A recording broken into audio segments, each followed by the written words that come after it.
So, as you know, we have a contract to service ambulance company. Several years ago, they went up significantly on our contract, 200,000. They did not go up. We determined later that they did not pass that increase on to Rollinsford or to the town of York. Only us. As we continue to grow and go forward in the future, we need to look at services, how our services are delivered and rendered. We need to look at the bigger picture, the long-term solvency of how we deliver our EMS service to our citizens. This is critical because this is about quality of service, not cost of service. Unfortunately, we have to look at that. We can't replace that. The only interaction some citizens may have is when they call the ambulance, and if it's not a good interaction, that's not positive for us. When, you know, people, I know they hate paying taxes, but when they call 911 for an ambulance, they want the best of services to come and help them. And I'm not saying that that hasn't been the issue, and I'm not saying it has been the issue. Going forward down the road, fire-based EMS has been, since the 70s, has been where EMS ended up because of the tie into emergency services. Years ago, we had an ambulance here up until 2013, when they needed $90,000 to be solvent, keep going, and the town did away with it. 10 years later, we're sitting here going, did we make the best option? There are some things that the chief will show you, but we feel at this time, at this place, making a proposal to hire staff and emergency medical services ambulance through our fire department is the right time for 100 positive reasons. It is going to be costly to the taxpayers. Other communities have done this. A lot of other communities are still doing it. Right now, there are 12 other communities that did it last year or are doing it this year. We have in some step of the process. And that's going to keep growing because private ambulance services are having a not solvent and having a hard time to be productive and run a business. I think with the changes coming, whether we do this year, whether we do it next year or the year after, this has to be done. We're going to be faced, and it's just a matter of when do we pull that Band-Aid off. So with that said, the chief has got a PowerPoint. I'm going to let him go through and do his, and we'll present this to you. Great. Thank you. He has the coolest clicker. I do have the coolest clicker. Just get excited about When it. it works, it's cool. All right, so to Tim's point, we're gonna cut right to the chase. Here, we're proposing to start providing emergency ambulance service here in town under the fire department starting July 1st of 2026. So basically a year and 8 months from now. As Tim alluded to, ambulance services around the country and especially here in Maine are struggling. We just had the discussion about the difference between government and business. Well, most of these ambulance services, whether they are private, for-profit corporations or nonprofit, entities, they do need to run like a business. And right now that business model is not working. It's not working in the long term. And the nationwide, especially Maine being so rural, the statewide trend is those services are just declining and dropping off and being absorbed by the municipality. Kind of at the same time, it's no secret that volunteer fire departments struggle. We have been tremendously lucky here. We have a really good crew. We're actually full right now with manpower. But we're still starting to see some of the cracks, some of the early signs of fatigue there where call volumes are rising and people are getting older and we're starting to see trouble down the road, right? So, to that point, we believe a fire-based EMS model is the sustainable long-term solution for the efficient delivery. There's obviously synergies there. We work hand in hand together every single day. And if we have cross-trained personnel, we can maybe mitigate not only the EMS issue, but the kind of a looming firefighting issue as well. We're definitely not alone in this fight. This was about a 30-second Google search of EMS crisis news stories, and they're all over the place. They're on almost weekly at this point. different ambulance and fire department issues. And, like I said, certainly not, specific to South Berwick. So what's actually happening in EMS? Well, it's kind of the iceberg. What we see are all these departments struggling, right? And they're having trouble recruiting help. They're having trouble, making money, and they're basically going out of business because of that. And the real reason is a few specific issues. One is, just like everything else, the cost has gone way up, right? So their expenses are through the roof. Ambulance companies rely on billing revenue to stay afloat. So that's revenue that we pay as the town to subsidize it, and then what they bill the patients when they're transported. Those rates, particularly the federal and state funded, insurance plans, have been stagnant and in some cases decreasing. And if they're not, they're taking longer to get paid out than they used to. And they're not keeping up with the actual cost of providing the service. And that's why we saw a basically 200% increase in our annual rate 2 years ago, because that's the realistic, problem here. And they're suffering from a labor shortage. They just can't pay the compensation and benefits that are required to retain, really the best help in that space. So it really begs the question, is healthcare, is it a healthcare business or is EMS an essential service? And I think the big takeaway here is we need to change the way we think of it. It's a mind shift change that this is really an essential service, just like police and fire. We all kind of operate in the same sandbox in there. So by the numbers, you'll see almost 75%, actually almost exactly 75% of ambulance providers or EMS providers in the state are municipal. The vast majority of those are fire-based EMS systems. 13% would be actually North Berwick Rescue is an example of that, where they're a municipally funded but separately operated department. So that would certainly be an option. I don't think it's as efficient as having cross-trained people there. The other big takeaway here is that for every call that they go out on, and this is per the Maine EMS Blue Ribbon study in 2022, the cost to go on that call is $1,300, and their average reimbursement on that is just under $500. So every single time they leave the station, they're operating at over an $800 deficit every single day. So then it becomes more clear, well, no wonder they're dropping like flies, because nobody can sustain a business like that. Like the police and fire service, the cost driver is the cost of readiness, right? It's the cost of having 2 people in an ambulance in a station 24 hours a day, 7 days a week, ready to go. And that averages out to about $900,000 a year per ambulance. And then as private and nonprofit services continue to decline, towns are picking up the slack. They're being forced to. And as Tim had mentioned earlier, and I got this from one of a consultant report up in Rockport, Maine, that in 2024, Maine EMS said they had 12 communities that were in some stage of the process of transitioning from a private to fire-based EMS. Questions there? Well, I think good to add though is it's not just locally like our town and surrounding areas. It's not just the state of Maine.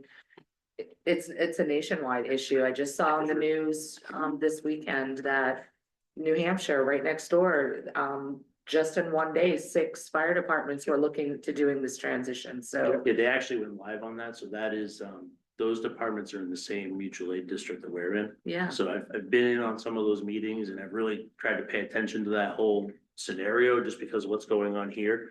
And yeah, that is a scenario where a private provider said, we can't do it anymore. And the towns are picking up the slack.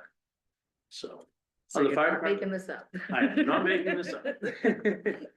So on the fire department side, today we're in pretty good shape, but the service has changed, right? Right now, our department has 36 members, and of them, 63% of them are over 40, myself included. And 37% of them are over 50. And I've got, of my top 10 responders, 6 of them are over 60, 1 being over 70. So we're not getting any younger. Calls are up. That's kind of obvious. We're doing a whole lot more than fires. I mean, actual firefighting's small part of what we do. Most of the stuff we're doing now is rescue and public service and car accidents and those sorts of things. And it's more time commitment, which is really what's straining people in that middle age, because they have kids and families and concerts and everything else. They just don't have the time to give like they used to. So here's kind of to highlight that point, here's the fire department from 1982. These guys did about 100 calls a year, 120 calls in a good year. Most of them were in their 20s and 30s, maybe 40. They lived right in the downtown because it was highly competitive to get out the door on a truck. They worked in the downtown at the shoe shop or P. Gagnon's or any of the other places. And they were allowed to respond to calls. And there was really no certifications. They just showed up, did their thing and left. And there were, sons, fathers, grandfathers, just generational members there. Contrast that with today, we're up 450, 500 calls a year. We'll probably go over 500 this year.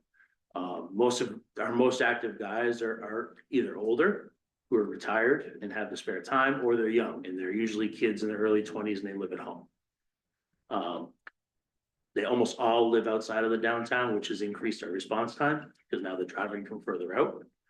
And they almost all work out of town. And of course, there's hundreds and hundreds of hours of training and certifications required just to put somebody in a building. And then really to speak to the overall housing issue in town, these young guys, they're great when we have them, but as soon as they leave mom and dad's house, they're not living in Southburg, right? Someone 22 years old isn't gonna live here, so. So the sustainable solution, transfer from the contracted EMS service to a fire-based EMS service. And this kind of shows where we are now, kind of like we had recapped. We have a contract ambulance. They're supposed to provide us one ambulance 24/7. And we're willing and able to fill in when they have gaps. That's become more frequent. And on the fire side, I'm the only full-time employee, and we have a real dedicated group of about 35 on-call guys who turn out.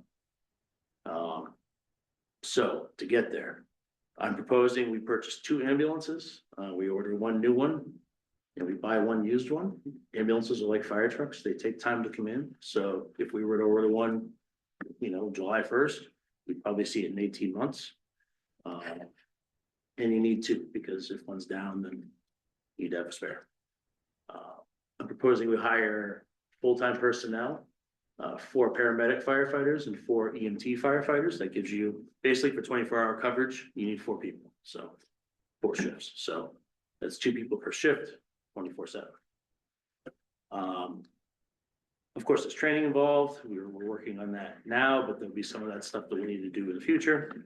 And some minor changes to the facility so that the rescue squad is in our building, but they're a completely separate occupancy. So this is literally blowing out the wall between the 2 truck bays and modifying some offices and making it more user-friendly for both of us. And when we do all that, we come out the other side. We are a combined fire and rescue department. We have full-time people 24/7. They're trained as firefighters and as medical personnel. So in the event that something does happen with the volunteers or the call guys, we have firefighters there. They're getting there faster because they're at the station. But they're mainly focused on medical, which is the majority of the calls. Backed up by the fire department as needed, and then vice versa. And then the ultimate goal here, right, is the unified response, and it's just one team. We're one department. We're not fire or rescue. And that's really the driver to the facility changes. Is the only way this works is if it is one station. Questions on that? Chief, you just mentioned something earlier about North Berwick. What is North Berwick doing? What is their system? So North Berwick is a municipal ambulance, but they are a separate department. So they Okay. have medical people 24/7, paid for by the town, but they're not part of the fire. It's just completely separate from fire. That's So different. they're in kind of an opposite situation where they have the full medical coverage and sometimes have challenges on the fire side. But they can't cross because they're different, Got it. Okay, different disciplines. thank you. Doesn't make any sense. Financial wise, it doesn't make any sense to own for the town to own 2 groups. Correct. To me, it doesn't make financial sense. Nobody doing that. No, it doesn't make sense. The only ones you really see out there are the ones that were, when they established ambulance companies way back in the day. And that's just the way they were set up and they've never changed it. That's really the only ones you see like that. Can you speak a little bit to,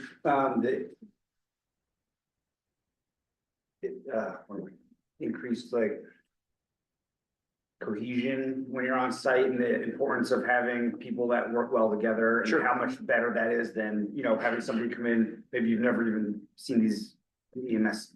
Sure, before. and that's really one of the reasons why I'm, pretty insistent that we hire full-time members, because most of the non-municipal EMS companies are running with per diem or part-time staff, and it can really be a revolving door. And when you talk about, employees jumping gigs for 50 cents or $1 an hour, that's pretty common in that arena. And that's where you end up with staffing gaps, because, so-and-so works full-time somewhere, got offered an overtime shift, so yeah, I'm not working in Suburban today. Because who would, right? So, to your point, that we see that now a little bit where we don't have a real tight bond with some of the providers, because we just don't see them all that often. Versus if they're eating together, they're working together, they're training together, they're wearing the same uniform, same gear, same everything. We're one group. You know everybody's strengths and weaknesses. And it's no different than us Compare working with the them. police department, right? Like we know all the police officers by name, we know their families, know the kids, we work hand in hand, and this would be no different than that. What are your thoughts on, you're proposing hiring, what, eight incremental people, correct? Yes, Of filling those positions, like, do you anticipate that being a challenge? so it's a little tight out there. We'll have to be pretty aggressive, compensation wise. My ultimate goal would be we don't have any paramedics on our department right now. But my goal would be to get as many people of the other four, the non-paramedics, I'd like to take from in-house. I think that would help get us stepped off on the right foot. And then finding 4 paramedics, it could be a challenge, but I don't think it's insurmountable. The one thing we have going for us is it's really gonna be a good place to work. It, call wise, it's not super busy. So if you have someone kind of like the PD example, who's worked in Sanford for 5 years and is tired of doing 50 calls a shift, might not be a bad place to work, to go out once or twice. A little better stability with management too. Management's not all over the place depending on what they're making. Yes, It's not it's not a profit thing. Even a nonprofit's gotta make profit. for sure. Yeah, you guys stay solid. Right, it's a little bit different working for the town. Yes. Right, so the draw we would have is we have, to what you spoke about, we offer benefits. Yeah, and it's hard for York Ambulance as a private entity to offer benefits, or any other private ambulance. They have very few full-time employees, and that's really the reason, right? Because they're not paying insurance, and the insurance they do offer is not going to compete with municipal insurance. So they have per diem employees who pass through, take an extra shift every now and then just to get extra cash. They show up, they say, okay, you're assigned to South Berwick for the day. Kid shows up, puts his gear or puts his stuff on, his jacket on the ambulance. He has no idea where in South Berwick, where South Berwick even is, who lives here. He would not know anything. And he doesn't have to care because he's not required to. He's required to collect a per diem paycheck. So when you call for a heart attack, he's only got one function, just show up, stick you in the ambulance, take you to the hospital. Our medics would wear our badges, wear our patches, be employed by our town, care about our community. That's the difference. The boss is pretty high standards. So what is, what's the requirement? So you're saying 2 ambulances, so if we have 2 ambulances, what are we now required to have? Like, I can't go and drive the darn thing, right? So, yeah, so we would treat, so right now we have 36 people, we have 7 EMTs who are either EMTs today or in classes. Okay. And we're actually holding a class this fall, we have 12 more. We're gonna do that, so we'll have about 2/3 of the department will be certified. And everybody will be certified to drive the ambulance, because we made them take EVOC class for everything, just to even drive my truck. Yeah. So, they'll be able to fill in, they'll be able to pitch in, and having 2 trucks. So right now, York has 1 ambulance. I mean, they have 2 ambulances there, but they have 2 people, so they have 1 ambulance. Okay. So Dover came here, between here and Rollins for 50 times last year. So once a week, there's multiple calls, they're bringing someone else in because they just don't have the people to do it. Where we would have, I'm around, we have the, the administrators around, we have some of the firefighters around, so. We'd be much more capable of, picking up those second runs or manpower calls or, So you say EMT, that when if you're cross-trained, your firefighters are cross-trained as EMTs. Now, any of them can hop in and drive, exactly. but can they zap me when I'm having a heart attack? What's the difference between the EMT and a paramedic? So paramedic is, to boil it down to, nurse in the field. Okay, so we can just have all EMTs running our, No, because so an EMTs are real basic, like you can do Band-Aids and use a defibrillator and whatever. okay, No drugs, no IVs, no airway Hang management. hang it, chief, hang on a minute. So there's 3 levels. EMT is a basic, which is about 200 hours of medical school, It's 12 weeks, 12 weeks. 12 weeks straight. And then it's, so they can put bandages on, stop the bleeding, drive the ambulance. And then still give O2 or that's not? Yep. Put on O2, if you're having a heart attack, do chest compressions, stuff like that. Okay. Then it's an advanced EMT, they call them, advanced EMT. They can do IVs, they can do some drugs, they can do your paddles in your chest. And that's about what, $600 program? Yes. Or more? So that's what I was. When I was an EMT, I was an advanced EMT. So So you can do drugs, some of the drugs, and then paramedic is the full boat, like Chief said, it's the nursing level. They can give all the cardiac drugs, they can do the airways, they can defibrillate, they can do everything a nurse can do in the ED, they can do in the back of the ambulance. okay, so. And it's, the paramedic's about 2,000 hours training. yeah, it's the equivalent of like an associate's degree. Alright, so for the package, I say package, but like the package which would not be ideal would be 2 ambulances, so if one broke down, you have the other. Yeah. And you have one EMT driver Mhm. / driver and another EMT driver. At lowest cost, that would be what you'd get. That would be what could make this survive. Or do we have to have a paramedic? You have to have. You gotta have a paramedic, you gotta have a paramedic In on order the to be ambulance, certified. you can't send an ambulance, That's the standard of care. yeah, you Okay. gotta have. That's what I'm getting at, so So your minimum is a one paramedic, one EMT And then on a shift. and then ideally it's that 2 of them, 2 ambulances, now you have backup for each other. so- Right, and I don't know that that's necessary right now. I mean, Yeah. the call volume's not there. Okay, So, Our busiest times are during the day, during the week, during the day, which I'm there, our coordinator's there 2 or 3 days a week, so, and there's people in and out, Yeah. so. I don't know that I'd staff the second ambulance schedulely, but sure. by default, you'd have people there to cover it if Yeah. needed. And I didn't mean to bring us off. Oh, no, that's not topic. That's good So- questions. Yes. we would have to get licensed through Maine EMS, we'd have to get a municipal license to be licensed at a certain level, so the chief would get us to. We'd apply for the paramedic level, it means we'd have to provide a paramedic 24 hours a day. Well, but where the big difference shows up is on that second call that comes in after the first rig is left. Right now, we're waiting for Dover to come 50 times a year or somebody else. Right now, on that second call, we're allowed to run 2 basic EMTs because it's just it's a backup call. Right. So then that means the chief and another firefighter EMT could jump in the second ambulance and go to that call, still provide basic life support and services, put them in the back of the ambulance, head for Wentworth Douglas and called over and say intercept us. Right.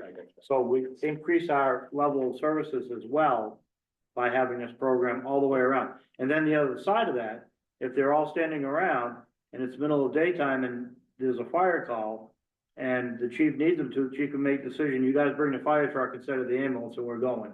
And now we get the fire truck out the door ASAP. Yep. So it's a multifaceted program that would do that. Go ahead, Chief. Thank you.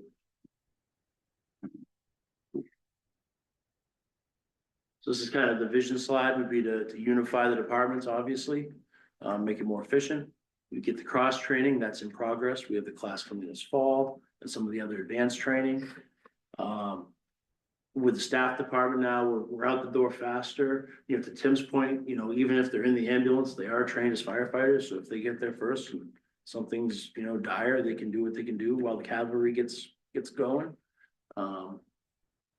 And at the end of the day, provide value, right?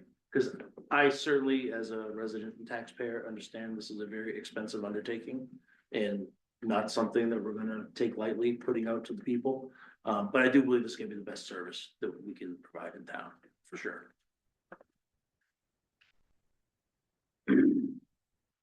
So what's the timeline look like? We tamped it down a bit because we had originally talked about maybe starting in January, but we realized that is probably too fast. So we pushed this out a little ways, but basically, you know, over the summer, we'd get the new truck ordered, we would get our licensing squared away, work on policies, which are actually partially in process. We'd hunt down a used ambulance and equipment and start advertising for hiring. With the thought that we would start the hiring process right after the first of the year, get through the holidays, start the hiring process. And with the idea that we would start people probably in May.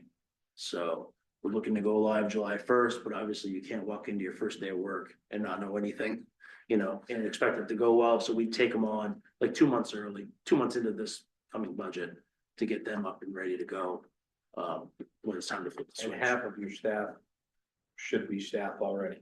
What's that? Half of your staff should I'm be hoping. staff already, right? If it works to your plan, your EMTs should hopefully be from in-house, which would be very nice to help the paramedics. Yes. Yeah, They're pretty Great green. plan. They're pretty green on the medical side, so my plan for them would be, I'd probably work out with either Dover or one of the other busier services. Let's get those guys some ride time, get them some experience, and then once we start the medics in May, get them responding as a group along with your, you know.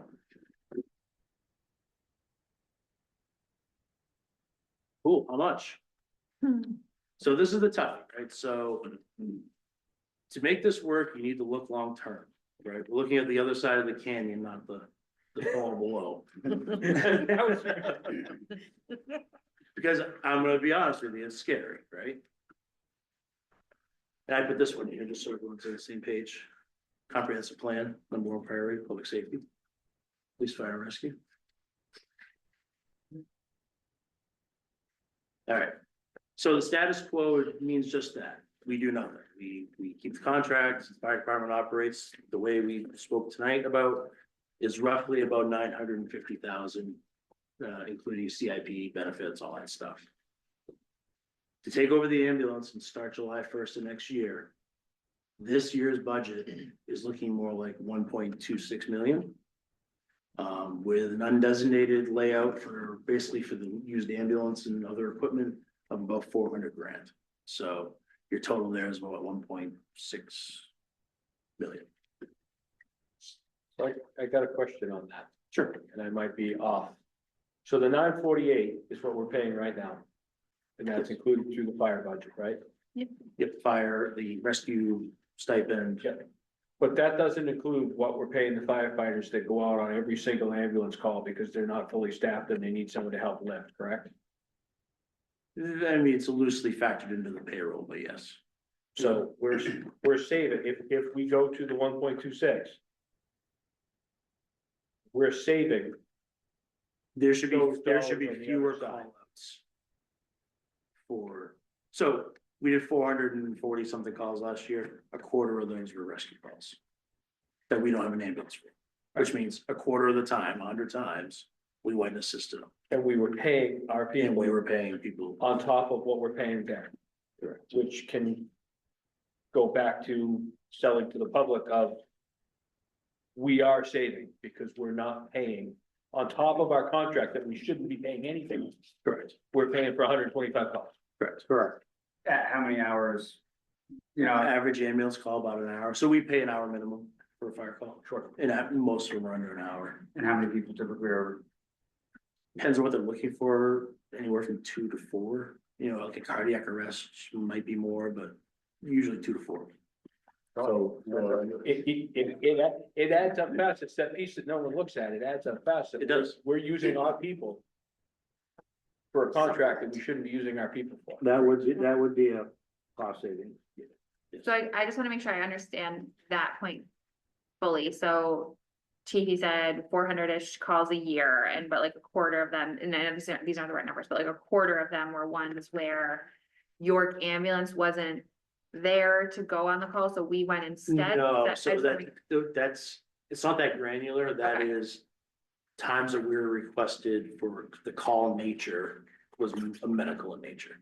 So it could be legitimate, it could be a large person, they need uplifting, could be a cardiac arrest. I mean, there are, legitimate uses where we go and we respond and we help.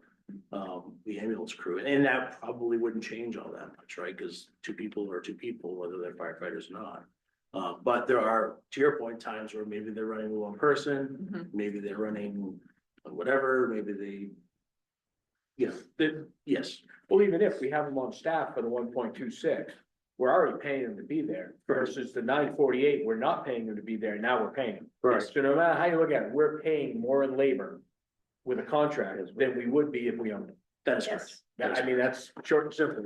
So could you come up with like an estimate of what that dollar figure is and have that included next to it? Or is that, I can, I Genuine. don't, That'd be pretty hard. it's Okay. tough. That'd be tons of hours of research trying to yeah, get back. let's not get that crazy. I think- Yeah, it's not worth it. I'm just looking at some points to sell. Right. Yeah, but I think we need to be able to explain that, like, this exact point, Yeah. because, like, I'm clearly struggling to like put together the sentences because I know what you're saying, like, I'm following the math, but I just, from a storytelling standpoint, in terms of presenting the budget, this whole piece of like, we're spending 900, under status quo, we're spending $950,000. Then we have this whole story of like, these are the calls and what portion of the time or percentage of calls or whatever is fire going to do the same thing that we're paying Right. York Ambulance to do already. What's the average being or call-in rate there per hour? So coming up, yeah, they'd be 21, 22 bucks an hour, $100 a call, basically. And if they take a truck, it's wear and tear on the vehicle. and the risk of them getting hurt and then they paying workers' comp. Versus if it's a call that legitimately you need 3 people for, Right. I can just go hop in the ambulance. I think that, I think I understand where you're going, There's something to I'm trying to quantify. figure out the best way to quantify. Yeah, I mean, because John, when you mentioned that that was what clicked in my head, is like, what the hell, what, why? You know what I mean? Because there is- Like, okay. There is a category there of, there's only one person working next Yeah. door and we're providing a driver. Yeah, And yeah. that's, I don't have a super great tally on that. But Rollinsford does, because so the difference in New Hampshire, you have to have 2 licenses to go to a call. In Maine, you don't. So they know darn well how many times they have a shift that's not covered, and it's Right. 20 days so far. So there's multiple versions of this, right? So it could be that if the call comes in, it's a certain level of service. They send the ambulance and the chief, by policy, sends the fire department to assist. Heart attack would be an example. Severe bleeding, okay? But then there are lots of times in other scenarios, they don't have a driver. And we finally stopped them from paging out the whole fire department and having everybody come to the station, paying everybody an hour. Right. And saying, 4 or 5 people, specifically call. And we have on numerous occasions met with York Ambulance and said, stop calling us out unnecessarily. So what was happening in a reality is they had put people on who didn't like the lift. So as soon as the medical call went out for John James with a bum knee, which should be just the ambulance, they were toning the fire department to go, and Nick and myself finally got involved and said, stop that. That's costing us lots of money. So now we specify what type of call it is, what they're dispatching it, and what are they looking for? Are they looking for lifting help? Well, that's 2 guys real quick and the Explorer to go over. Or are they looking for hands-on because it's a major medical issue, so forth. All that would be, so in theory, if you look at it this way, the way you're talking about, not only are we paying for the ambulance contract, we're double dipping because now we're paying for a second, we're assisting that service. Really, they should be paying us back for that service sometime. We're not. So I have to pay for the firefighters and I have to pay for the ambulance contract. So now I'm paying twice for this. If you had 100 calls and 3 people went at $21 an hour, with taxes would be roughly $7,000. I think if. I think it's a Any fair- sort of rough and dirty little data that we could show would be, at least to say, hey, this is happening, that would be very. Yes, helpful. yeah. Because This is great, honestly, this is Yeah. amazing, honestly, I tried to boil it down to make it as basic as I could, looking too in the weeds. Chief's done a great job, worked a lot of hours, we worked a lot of hours on this. Questions on this one? That's including, with the benefits and all that stuff, Correct. that's Yeah. including all of the extra stuff that we pay the state and all the other, like. The hidden stuff that I consider, right? It's everything. Okay. So one of the things I wanna bring up, not, it'll show up here in a bit. So I called around to a couple towns that have done this already. North Berwick, when they went full time, cause they did their staff a couple of years. Their budget that year, their budget increase was 16%, and they said it passed with very few questions at all. People were ecstatic to have it, cause there were times when it got paid with nobody responding. And then the other one, which is not a good comparison, was Town of Falmouth. But they put on a lot more people than we're talking here. They put on 12 instead of 8. Their budget went up 21%. Of course, Falmouth can afford it. And again, but it was logistics of how they presented it. They said it passed almost unanimously at town meeting. People support having their own ambulance. A lot of people were upset when they did away with South Florida Rescue. A lot of people. There's a lot went into creating that, and there's a lot of pride in that. A lot of people in this town are still sideways about losing South Florida Rescue. Mm-hmm. I think It's they just get a lot not of the same support. when it leaves town, there's nothing you can. And there's something to you, putting in a call and having South Berwick show up with people that you know and faces that you're familiar with and people that know you and. You can't quantify that, but that makes a difference. That is. Why they're upset about losing it. Yeah. You know the guy that's taking care of your daughter. or your kid. And they know you and they're gonna do their damnedest to make sure they're, So, question. Sure. and I might have missed this. So right now, our subcontracted ambulatory service, we pay them a contracted amount. They transport a citizen to the hospital and then they turn around and they bill that citizen for the transport. And all the equipment used. What happens through a municipal ambulatory service? Do we still bill our citizens? Yes. If they're transported? Yes, So one of I mean, the, we could not, but it'd be excuse. No, we take over the billing and we outsource the billing agency for like 5%. They take 5% of the take. And then we bill the patients. I think that's on a slide you have coming up. Yes. oh, sorry. Yeah. Jump ahead. Okay, go ahead, Chief. Alright, so to kind of break down the startup costs here, we have a used ambulance, with equipment. Honestly, the equipment costs more than the used ambulance does, but, there's that. There's the medical equipment for the new ambulance we're gonna order. And that includes supplies, right? Band-Aids and all the other stuff. I use Band-Aids as a joke. It's a lot more than that. New hire costs, we're gonna put 8 people on, that's 8 sets of turnout gear, 8 things of uniforms, medical exams, physical exams, I mean, that's the whole deal there. And I put in a rainy day fund, thinking, if we're gonna go to the taxpayers for this big a chunk of money, I don't wanna go back. If something comes up, so I put in a 5% contingency for that. And that would all come out of the undesignated fund for $407,000. In addition to that, the building modifications, after Tim and I spoke last week, we decided we could move that over to the building CIP fund. I believe that's there presently. So that would not be a net add, but the fire CIP would need to increase by 110,000, which would get you to 250,000 for the new ambulance. So we lease that just like we do fire trucks, 5-year lease. Ambulance life cycles are shorter than fire trucks because they run a lot more. I mean, our rescue calls are usually 3 to 1. So you're about 10 years on an ambulance, wherever you're 20-25 on a fire truck. So with 2, ideally, we just get on a 5-year kind of plan where we're replacing one every 5 years. People doing what they're supposed to do. And we may have a good lead on a good used one close by, but we're waiting for confirmation. Yes, Just a question, so for the building CIP, the 24,000 and the fire CIP, that's in addition to the 407,000? correct, yes. Okay. Yeah. Okay, so there's the 1.2 on that previous slide, there's the 1.2 million. Yeah. Ish operating budget, I guess you could say, Mhm. then the undesignated fund to stand up the cost, and then there's another one though. Nope, the CIP is in the 1.2. Oh, the CIP is in the 1.2, Yeah. okay, thank you, Sorry, I should have clarified that. all good. Is there a huge jump in liability insurance for us? when it, I mean, not any more than like, I don't think so, because so we're doing the non-transport license now, and when we looked at the insurance requirements, it was similar to what we already had. Oh. So I think we're covered there.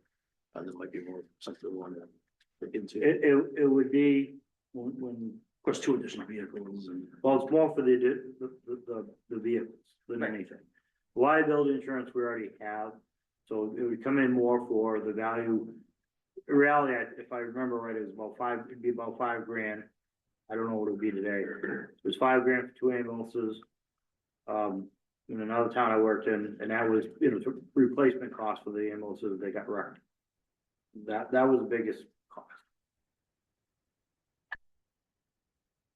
So then this is the operating side, so this is what the 1.2 looks like. We're salaries and wages.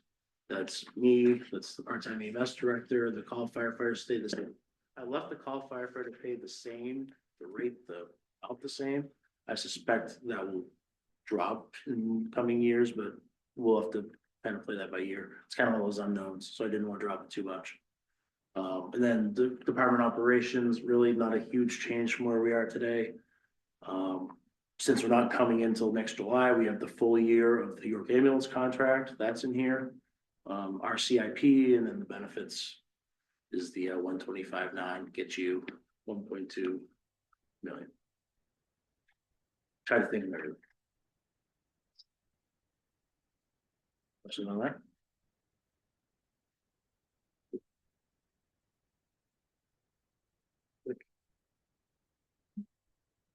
We don't have money for batteries, we spent it. If I killed it, sorry.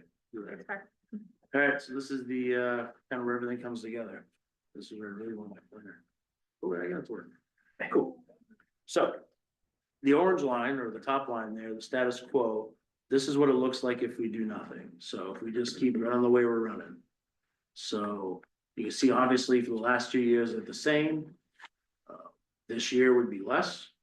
But probably next year, I'm forecasting that I'm gonna be coming to you for at least 1 person on duty at the station. And that, again, is to combat that, losing some of the older, folks, particularly for drivers, so. That's factored in there. And then, of course, the increases in the ambulance contract are in there. That's kind of the whole nut there. The red is the fire budget, so again, it's run the same. Then it goes up. Of course, next budget will have the full 12 months of 8 full-time people, so that obviously increases significantly, but it doesn't increase terribly from there. It just kind of moves along. The green on the bottom would be the incoming ambulance billing. This is a pretty conservative number because it only includes South Berwick. So right now, York Ambulance serves Rollinsford. We have not had any discussions with Rollinsford. So I ran everything as if we were doing it alone and we're not doing it for Rollinsford. I have had outside of Rollinsford, I have had another community ask us that if we stood this up, they would be willing to contract with us. Cover their areas. So there's potential for us to walk out our services. Generate revenue. In that scenario, if we were to work with another town and say, hey, we'll provide a service for you, does that mean we would need more guys, more people, hire more people? So specifically to Rollinsford, no, because it's really what they're doing today. Other communities, we'd have to look at what their call volumes like. Case by case basis. Yeah.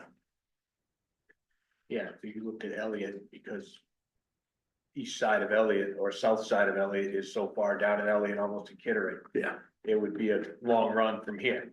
correct, yeah. So you see, if you follow the line, and then, so the blue line is kind of the net, so that's the fire budget minus the ambulance billing revenue, kind of shows us where we're at. And you see even, it's a better looking picture when we're offsetting. This is never gonna be a money-making venture, but at least we can offset some of those costs. It's not about making money, you're providing a better service to everybody in Correct, town. yeah. It's just a cherry on top to offset costs. And you see the do nothing line and the net in the line kind of cross each other there mid-budget next year. So that's when we start seeing that we're coming out ahead. So this is the canyon, this is the other side. Questions on it? How do we compare to the area? So this is a little hard because I forecasted fiscal 27's fire budget, because that's the real look, right? 12 months of full time. So these are area budgets adjusted up, I figured like 3%, just to give us kind of baseline. I had to have something to go by. And we come in right around the average, a hair below. Of note here, though, Kittery, Berwick, and York, all contract ambulances, so they have no revenue to offset those expenses, or we'd have revenue to offset some of that. So the bar, this SVD, your ambulance, that's like our current That's situation? today, yeah. Okay, and then the red bar in the middle is like. Yep, the proposed, Situation. Okay. correct, yep. Question there. And that's our bridge. You know, we can. Moving forward. Sketchy. Yeah. Just some quick pros and cons. I mean, they're kind of self-explanatory at this point. We have direct control over the services. We have combined people. We're cross-trained, we have better response times, and there is some long-term cost savings versus keeping two separate departments going. The biggest con is this is not a moneymaker at all. You know, it's at best you offset some of the cost maker. There's a big startup cost. I'm fully aware of that. The operating expenses are going to be higher. And the struggles of the EMS world and the healthcare world in general, where there's uncertainty in reimbursements and Medicare, Medicaid. I mean, we're not immune to that, so that's gonna be kind of an issue. And then initially in the first year and a half or so, there's some lag in the billing, right? So a call we do on July 1st, 2026, we're not gonna get reimbursed for who knows, 30, 60, 90, or 20 days. I get conflicting info on that, so. The operating expenses with the contracted EMS system, we're just gonna keep going out to 200. I mean, it's not gonna go down, and York's gonna go up farther than we would on They're it. gonna go out of business before. Well, And that's the real Yeah. concern, yeah. let us, yeah, we'll, Yeah, we can talk about that later. No, I'm just, if you look at it, our contract with York Ambulance, since I've been sitting at this table, has done nothing but go up with no reason why, realistically. well, it's the they're trying to stay. Well, right, but not with the amount it's with going no increase in service. Yeah, right, exactly. we're getting nothing extra. We're just paying a lot more. Correct. Mhm. Then if you're really nerdy, you get the SWOT analysis, but the biggie here is the opportunities. There's, you know, staffing grants out there. Well, for now anyway. There's some EMS service money out there for community paramedicine, which is an up and coming thing. An area department is spearheading a regional community paramedicine program grant where they're out visiting people instead of bringing them to the hospital, they're proactively visiting. They've asked if we want to participate. I've given them a tentative yes. York Ambulance elected not to. They thought it was a takeover attempt. So, you know, but I see some opportunities there. So, increased public education. Right now, there's not a whole lot of public education. I see our EMS training following the lines of our fire prevention programs and other community outreach programs where we're doing first aid for the rec departments. We're doing first aid for whatever. We're doing all these different things that used to be when South Berwick Rescue was here that we lost, and bringing that back because they're here, they're ours, and we're paying them. So it's going to work. And those are hard to find in community. People. It is amazing how hard it is to find community first aid and CPR classes. Yes, it's a And- struggle every year. And then there's revenue opportunities. Again, we haven't engaged officially with any other communities, but there's certainly some opportunity there that to offset that, make that revenue line even higher. I just was trying to be conservative there.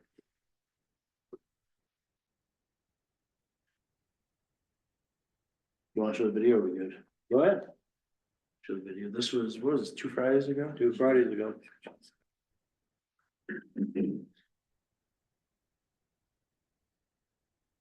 Yeah, no sound. Yeah, no sound. Is the volume on the TV turned up? And I hit the line. It's probably didn't play on your computer, right? Why is it still playing? You have TV one. He used to be an electronic tech guy. Inside the lives of a special news center now. On the line. The proposal would introduce a 6% assessment on non-municipal ambulance service providers starting in July of next year. The proposal would introduce a 6% assessment on non-municipal ambulance service providers starting in July of next year. The governor says the new revenue stream and estimate. Insurance is not on the screen. I'm watching it, nobody else is.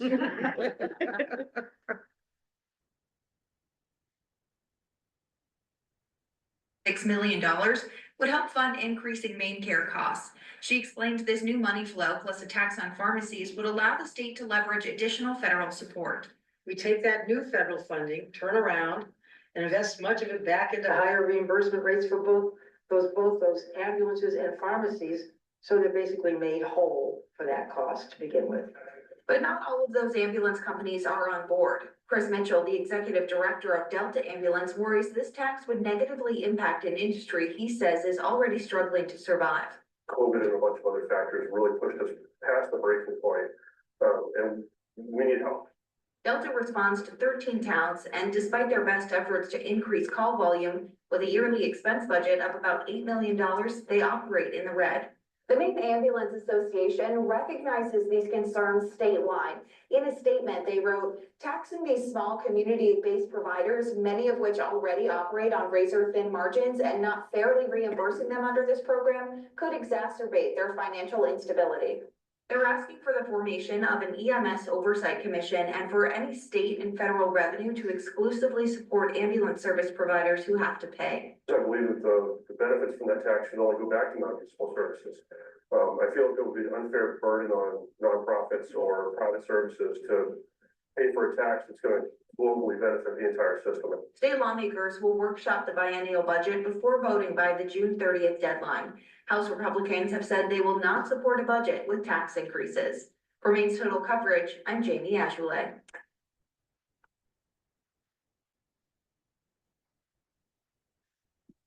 So that was what, 2 Fridays ago? Yeah, 2 Fridays ago. This isn't a proposed budget. As we know, the state has a Democratic legislature and Democratic Senate, correct? Yep. So Governor Mills is proposing this. So what this would mean for us is this would be a 6%. It's for private ambulance or ambulance companies that are not municipal. So that means that York Ambulance would incur a 6% tax increase. I can guarantee that would be passed on to the consumer, who is us, and the customer, who is the patient. On the other hand, if we turn that around, we become a municipal department. If that tax passed, we benefited from that tax. That would be revenue for us. So that's certainly one thing that we have to think about. I think as we move this forward, we know it is a cost to the community. We'll take that for a minute. I'll have the chief answer the question. So there's another part of this, is the quality of service from our contract. And we will talk with York Ambulance about our issues, but there are issues that exist, and you have to know that they exist today. This past Sunday, we had an issue of staffing. How many times this past Sunday, from 7 a.m. to 5 p.m., we had no staffed ambulance in the town of South Berwick. Per the contract, it was not, the doors are locked, lights are off. And you were told what, chief? At what time? 8:30 in the morning And you were told, by email. and what did they tell you for an ambulance service for the day? Oh, well, we'll call Dover, we'll call automatic mutual aid. And so you contacted Dover, and what did you find out from Dover?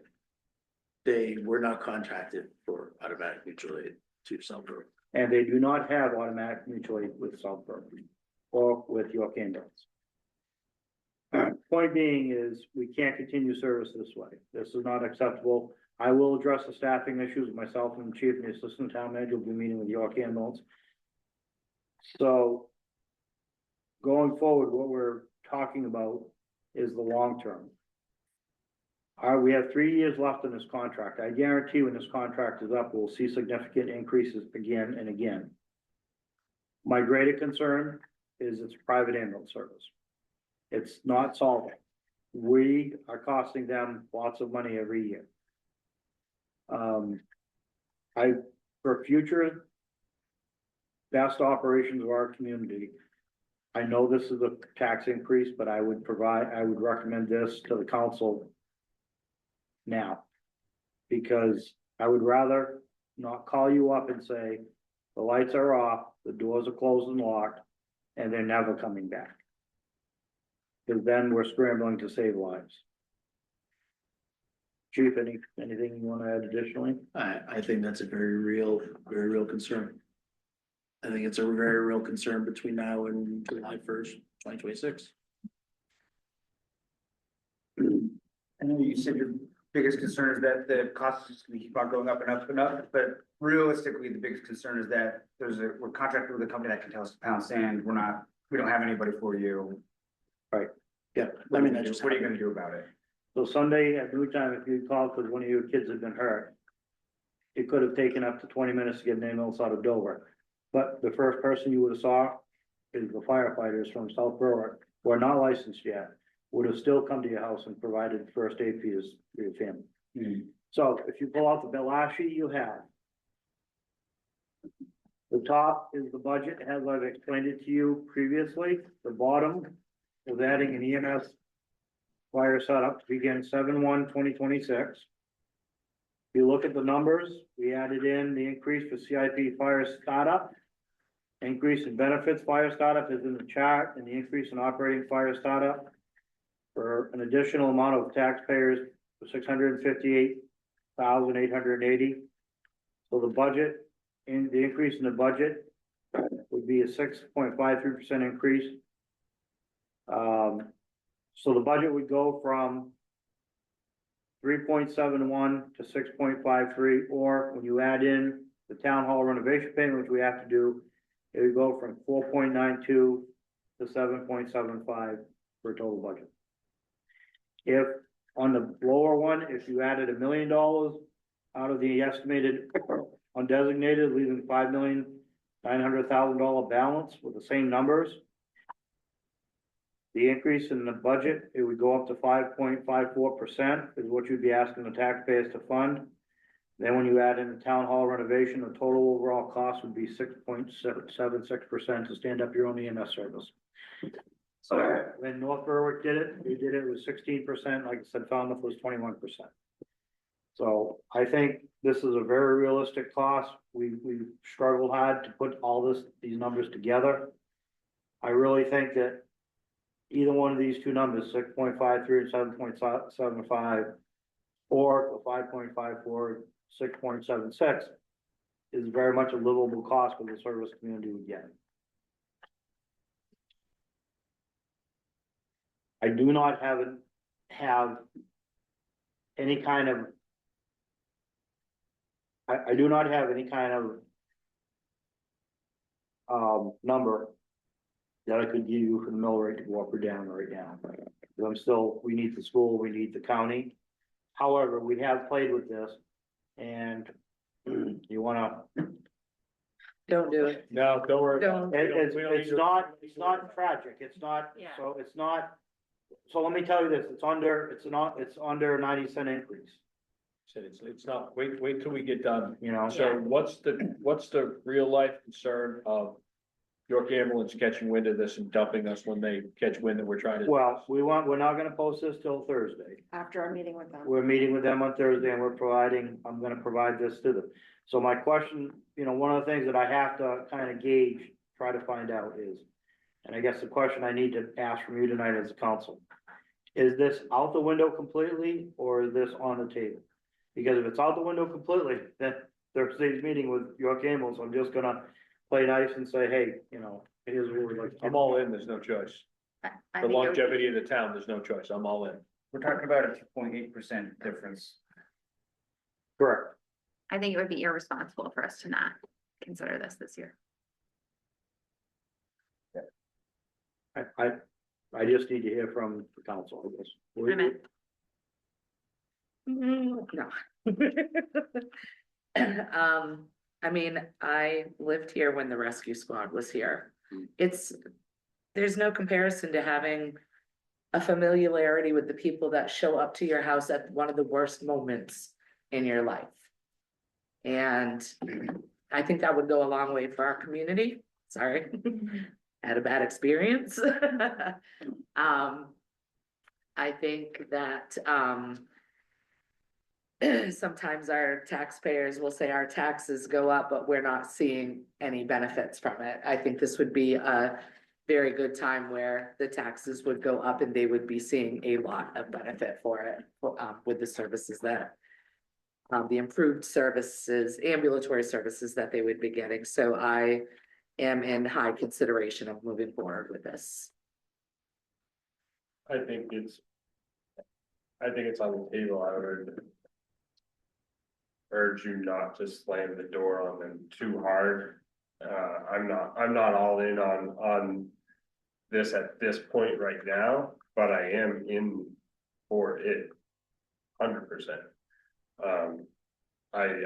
The presentation, I love it. I think it makes sense. Totally on it. It's the timing right now. I don't like the timing. But yeah, I see. It's definitely, in my mind, definitely. So the hard point about the timing, how would you like it if you called on Sunday because you needed him and the ambulance wasn't there? And that's what I'm looking at, because I'm not gonna look at anybody in this audience as a town member and say, I'm good with an ambulance service not being here. That's not gonna be on my conscience. And I agree with you, Jeff. It is not the time with taxes. I don't wanna pay more taxes. I don't even know if I'm gonna have a job next week. However, I cannot look at the people that voted for me and say, I'm good with the provider not providing. And this isn't the first time this has happened with them. Just the first time we're bringing it public. No, I agree. I agree. I think it'll be a benefit. The concern that I have is while we're doing what good for the people of the town, how many of them are not going to be able to afford to live here and need to sell their homes because they're on fixed incomes, because we're getting a tax rate that's getting too much of a pressure. That's what I'm concerned. Yep, can I answer your question? Okay, the answer should be 0. I hope so, yeah. And the reason is because we have a poverty abatement process. If people can't pay their taxes, they can come in and see me, and we will start going through the poverty abatement process, which is very much in place from the state of Maine, that allows you to abate people's taxes that can't pay their taxes. For that exact reason. So if it's a tax, if it's because of South Berwick taxes, there's an option for them to get out. We can help them. They just need to come see us and we will put them through the poverty abatement. And ultimately, in the end, you're the ones who vote on the poverty abatement. There is a process, and I keep educating and telling the people, I told this to some of the other people last time. There's a process in place. We talked about, oh my God, we don't want people to lose their home. Absolutely right. But if you're losing your home because of your taxes, you need to come talk to us at town hall, because we have what processes that we can save you. If you're losing your home because you can't pay your mortgage or some other reason, that I can't really help with that. But if you're gonna say you're losing your home because of taxes, no, that's not a reality. We have a poverty abatement. I've used it 7 times in my career as a manager, and it's worked. So there is That's what I want to hear, to be able to tell people that I'm here, because that's what I get freaking out when I hear about it. Yeah, and I've had people come in my office, Councilman Minahan, who said, and I've told them, and they said, I'm scared because I can't pay my taxes. I said, don't be, because as long as I'm here, you're never gonna lose your house to the town of South Berwick. We're not in that business. We're in the business of helping the people stay in their home. And as long as we can, as long as it involves taxes, we will not take people's properties. And I commit to that to you tonight. And I commit to the citizens of that tonight and to the future while I'm here as your manager. We will not take people's homes. If you don't pay, and you don't come to us and you don't offer that help, I can't help you. Right. But 7 times in my career, I have helped people, and it did work. I had to get, the council had to abate the taxes, but we worked the program, and they were very thankful. I will never kick, nor will the town of South Berwick, nor will the South Berwick Town Council kick anybody out of their homes. Let's make that clear. Not because of taxes. So I just want that seems to be avoided in the public, which I would use my public information officer to get out. But I cut it in the. Yeah, you're not getting that this year. I got it in the budget. but no one's gonna lose their home here because of taxes. There's a poverty abatement, and so far I've only had one citizen in the 3.5 years I've come here, come in and try to apply for it. And then I found out, you know, there were other substantial reasons that that person didn't meet the criteria, so. When this video goes viral, I want people, it goes up on the website, I want people to realize, we have a process in place to protect taxpayers. And you should be telling them that out there as well. If they're having a problem paying their taxes, come see the town manager, come see Tim, we'll help them. And quick question on that process. They come to you, they go through the application, then they come before the council for abatement. Does that have to happen in a public forum? Cause that could, or can that happen? So everything is, let me, again, good question, thank you for asking that. Everything is done in executive session and everything is done private. Okay. The person comes, meets with me, that's private. Then I send them to the GA person, Dawn. They would go through with all their financials, that's private. We assign a private number that is fictitious, that nobody can track. For that case, it's given to you in an envelope that's secured for that meeting only. You would review an executive session, you would come to a conclusion, you come out of executive session, you would make a motion to reference that number that we agree to abate number 1926783 for $3,200. That's it, that passes, that's how it goes, it comes back to me, all the envelopes are secured and kept to me.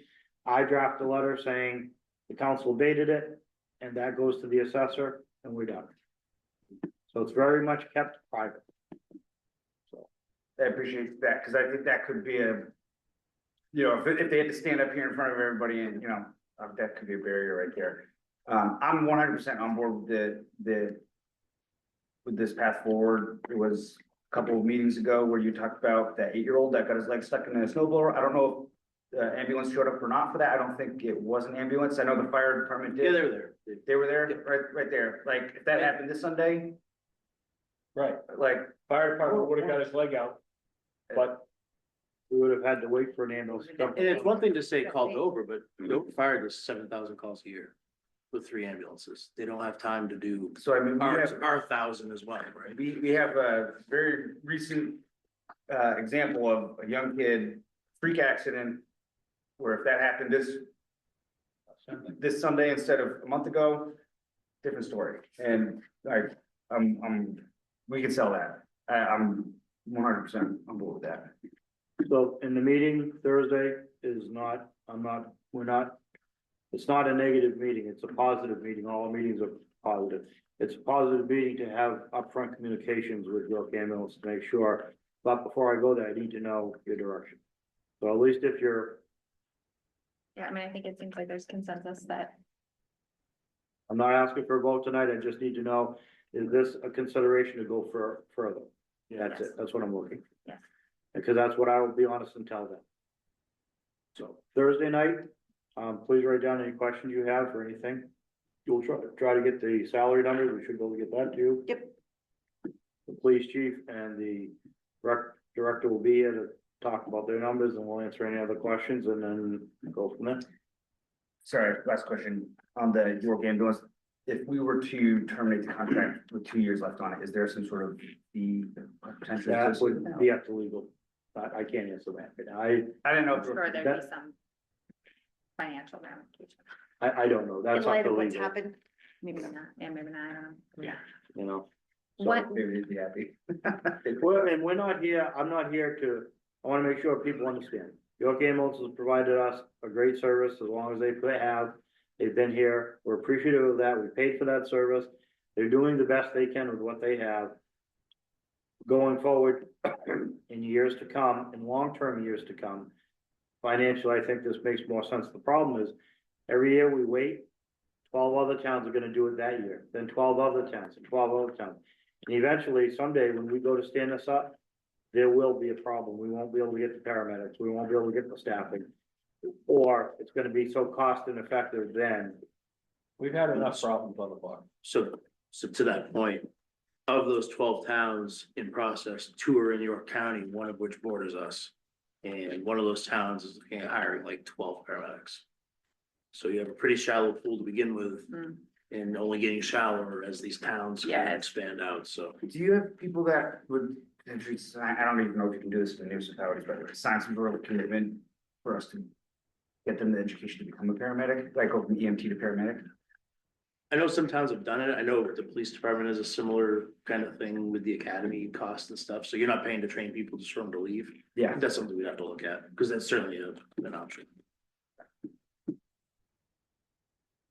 One, just, I think Melissa, you were talking about the kind of what is, and we played this game before where, you know, if we add back in this additional cut, this thing that we've cut, how does that change our overall percentage? And we kind of played around with like 900,000 versus $1 million, like Exactly. doesn't have changed the percentage a lot. I'm just like, I'm not proposing that we add these back in, but I think it would just be interesting information for the council to have of like what those scenarios are with the percentages. If we did the EMS and we didn't do the CIP cuts, for example, like how does that, I mean, we're talking about whatever, 7% if that bumps it up to like 8%, like I don't know, that's something I think we should consider. Yep, I can run those numbers as well, add back in the CIP cuts. Yeah, I would just be curious to kind of toggle with that one. Absolutely. And you realize, good point, but, and also there could be a subversion of that, right? Exactly. You could say, okay, let's add in this one, leave that one out. Mhm. And, but we wanna fund these two or fund them at a different percent, you know, you could fund them, say, add them all back in at 50%. Right, so Yeah. we'll do that. But I was honestly thinking, 10%, over 10%, I think would be a tough sell. Yeah. We're way under. You know, for the quality, for what we're talking, so you don't understand how much I was, when I communicated with you on Sunday, how stressed I was and how stressed he was. That's scary. That's scary stuff. And I know we're talking about it tonight. But when we're required to have, you know, we signed a contract saying that we would have ambulance service, right? And your son gets hurt and we don't have an ambulance. Now that's a liability question. Someone's gonna come and knock on my door, say, well, you had a contract. Yeah. We did all we could. But it wasn't good enough. It was my son's leg and that's snowballing.